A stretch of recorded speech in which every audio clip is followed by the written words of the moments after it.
Assalamualaikum Assalamualaikum warahmatullahi warahmatullahi wabarakatuh. wabarakatuh. Kembali lagi dengan kami, tentunya dalam pembelajaran bahasa Indonesia.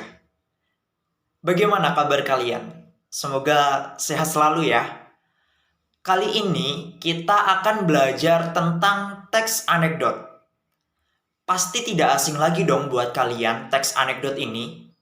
Oleh sebab itu, silakan scan kode QR yang muncul di layar gawai kalian, lalu tuliskan pemahaman kalian tentang teks anekdot di dalam Q&A yang ada.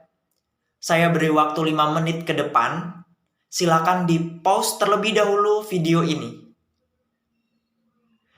Oke, saya rasa sudah selesai ya waktu 5 menitnya. Oleh sebab itu, sebaiknya kita simak baik-baik video selanjutnya nih tentang pengertian, ciri-ciri, dan seterusnya. Disimak baik-baik ya. Nah, kita bahas mulai dari pengertian.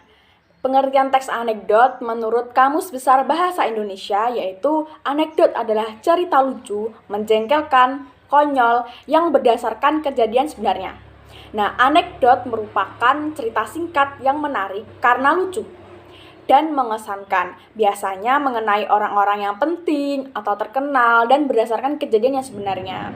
Adapun pengertian menurut tokoh yaitu menurut Keraf pada tahun 1992 halaman 142. Beliau mengatakan anekdot adalah semacam cerita pendek yang bertujuan menyampaikan karakteristik yang menarik atau aneh. Ini mengenai seseorang atau tokoh atau suatu hal lain.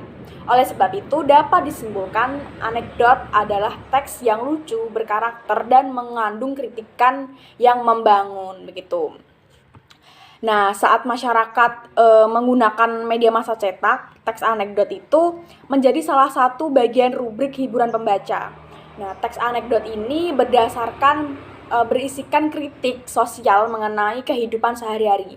Nah, tapi semakin berkembangnya zaman dan teknologi, kini teks anekdot tidak hanya ada di media massa cetak, tetapi juga ada di media sosial gitu. Tapi yang di media sosial ini sering kita temui itu berbentuk seperti meme atau cuplikan dialog dalam sebuah postingan begitu. Selanjutnya kita masuk ciri-ciri teks anekdot. Ini ada beberapa ciri-ciri teks anekdot. Yang pertama itu terilhami dari kejadian nyata yang diubah menjadi kelakar dalam bentuk cerita atau dialog. Jadi yang membuat teks anekdot ini biasanya terinspirasi atau terimajinasi dari kejadian-kejadian nyata yang dibuat lucu atau juga dibuat dialog begitu ya. Terus yang selanjutnya, teks anekdot awalnya itu hanya melibatkan tokoh-tokoh terkenal. Namun seiring berjalannya waktu, teks anekdot ini mengalami perubahan yaitu ke arah fiktif dan menampilkan tokoh-tokoh yang dekat dengan kehidupan sehari-hari begitu. Jadi kan dulu itu hanya seputar orang-orang penting atau terkenal saja, tapi kalau sekarang itu seluruh elemen kehidupan gitu. Terus yang selanjutnya bersifat menghibur, tetapi tujuan utamanya itu untuk mengungkapkan kebenaran yang lebih umum gitu. Terus yang selanjutnya terkadang bersifat sindiran. Tadi kan bersifatnya menghibur, tapi tujuan utamanya kan untuk mengungkapkan kebenaran. Jadi lebih ke sindiran alami begitu ya. Terus yang selanjutnya anekdot dekat dengan tradisi tamsil atau perumpamaan, yaitu sindiran tadi ya, 11-12 sama perumpamaan gitu. Terus yang terakhir nih ya, sebagai media untuk menyampaikan kritik, pandangan, aspirasi yang bernilai positif ke publik atau masyarakat begitu. Nah, selanjutnya kita masuk ke jenis-jenis teks anekdot. Ini ada menurut tokoh Luxembourg dan kawan-kawan pada tahun 1984 halaman 160. Beliau mengatakan teks anekdot itu terdiri atas 3 jenis, yaitu dalam bentuk artikel, cerpen, dialog. Nah, mari kita bahas satu persatu. Nah, yang ini ini berbentuk artikel ya. Anekdot dalam bentuk artikel itu dapat berbentuk format naratif.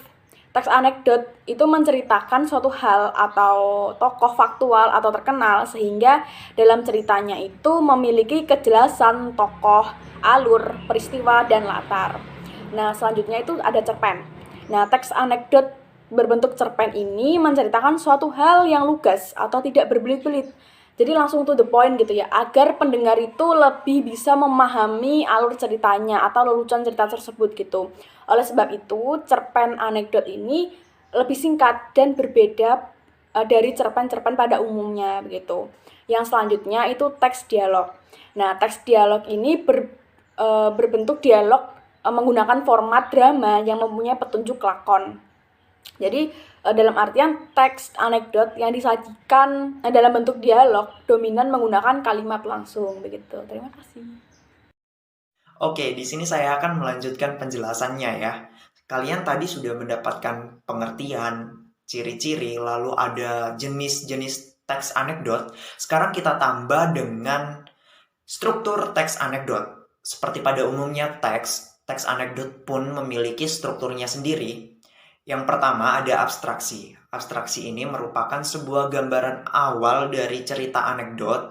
Lalu yang kedua ada orientasi. Orientasi ini merupakan sebuah pengenalan tokoh, cerita, pengenalan tokoh cerita, alur, kondisi, setting, dan lain sebagainya. Lalu yang ketiga ada krisis. Krisis ini merupakan sebuah puncak masalah dalam cerita anekdot. Krisis biasanya berupa sebuah sindiran kepada seseorang ataupun kelompok tertentu. Krisis bisa berulang kali terjadi di dalam sebuah teks anekdot.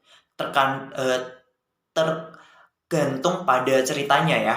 Lalu yang keempat ada reaksi. Reaksi ini merupakan sebuah tanggapan yang diberikan oleh seseorang atas krisis yang terjadi di dalam cerita. Banyak tidaknya reaksi tergantung kepada banyak tidaknya krisis yang terjadi di dalam cerita tersebut. Lalu yang terakhir nih ada koda. Koda ini merupakan gambaran akhir atau pengakhiran dari cerita. Koda ini hadir, sangat penting hadirnya dalam cerita anekdot. Oke, selanjutnya adalah kaidah kebahasaan dari teks anekdot. Teks anekdot mengandung kaidah kebahasaan. Yang pertama ada menggunakan pertanyaan retorika. Apa sih pertanyaan retorika itu? Pertanyaan retorika merupakan sebuah pertanyaan yang tidak perlu hadirnya jawaban atau tidak perlu dijawab. Seperti contohnya, apakah kamu tahu? Dalam cerita anekdot, hal tersebut hanya menggugah rasa penasaran kita. Lalu yang kedua ada menggunakan kata aksi. Kata aksi ini bisa berupa menulis, membaca, berjalan, dan lain sebagainya. Pokoknya hadir kata kerja aksi. Lalu yang ketiga ada disajikan dalam bahasa yang lucu. Pada intinya, teks anekdot ini memang merupakan sebuah hal yang serius atau menanggapi sebuah hal yang terjadi secara faktual. Tetapi kehadiran teks anekdot ini tidak luput untuk menghibur. Jadi memang anekdot ini hadir untuk menghibur sehingga disajikan dalam bahasa yang lucu. Lalu yang keempat, maksud saya, berisi peristiwa yang membuat jengkel. Seperti peristiwa-peristiwa tentang pejabat pemerintah yang korupsi atau lain sebagainya. Lalu yang kelima terdapat sindiran. Seperti yang saya katakan pada sebelumnya, teks anekdot ini berupa sebuah peristiwa yang faktual atau yang sedang hangat terjadi untuk kita kritik melalui sebuah kelucuan yang ada di dalam teks anekdot. Lalu yang keenam ada menggunakan konjungsi waktu. Konjungsi waktu ini bisa berupa kemudian, lalu, setelah itu, dan lain sebagainya. Lalu yang selanjutnya menggunakan kalimat yang menyatakan peristiwa masa lampau. Lalu ada selanjutnya mengandung kebenaran tertentu. Seperti yang saya katakan sebelumnya juga, teks anekdot ini bisa berupa sindiran terhadap peristiwa yang terjadi pada sebenarnya ya, secara real terjadi. Lalu yang terakhir nih, menggunakan kalimat perintah dan menggunakan kalimat seru. Lah, kalimat-kalimat tersebut hadir di dalam cerita teks anekdot. Oke, selanjutnya kita bahas tentang unsur intrinsik yang ada di dalam teks anekdot. Seperti pada umumnya teks cerita ini juga mengandung sebuah unsur intrinsik yang berupa tokoh yang bersifat faktual yang biasanya diisi oleh orang-orang yang terkenal atau orang-orang yang sedang hangat diperbincangkan karena sebuah hal yang menyalahgunakan kekuasaan atau lain sebagainya. Lalu yang kedua ada alur yang berupa rangkaian peristiwa yang benar-benar terjadi, namun dalam penulisannya sudah mengalami polesan atau tambahan dari pengarangnya. Lalu yang ketiga ada latar yang berupa latar waktu, suasana, tempat. Dalam anekdot diharapkan sangat faktual hadirnya. Meskipun mengalami polesan, tetapi latar berupa waktu dan tempat itu masih bersifat faktual. Lalu yang keempat nih, ada sudut pandang. Seperti pada umumnya teks cerita anekdot pun mengandung sudut pandang yang berupa orang pertama ataupun orang yang ketiga. Lalu yang ketiga adalah gaya bahasa dan nada. Itulah beberapa unsur intrinsik yang ada di dalam teks anekdot. Oke, selanjutnya saya sediakan teks anekdot atau cerita anekdot. Silakan dibaca terlebih dahulu. Lalu selanjutnya kita akan analisis nih. Silakan di-pause terlebih dahulu untuk membacanya ya.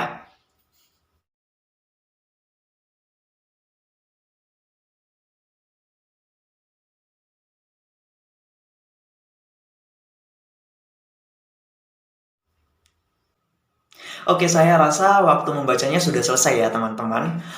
Mari kita analisis mana saja yang termasuk abstraksi, orientasi, krisis, reaksi, dan koda. Jadi yang termasuk dalam abstraksi di dalam cerita tersebut adalah di tengah senja hingga kalimat air sungainya meluap banjir. Itu merupakan abstraksi atau gambaran awal dari sebuah cerita anekdot yang ada. Lalu yang kedua, orientasi. Mana sih yang termasuk dari pengenalan tokoh, kondisi, dan alur cerita? Di sini terdapat pada kalimat si pejabat hanyut hingga yang telah menolongnya.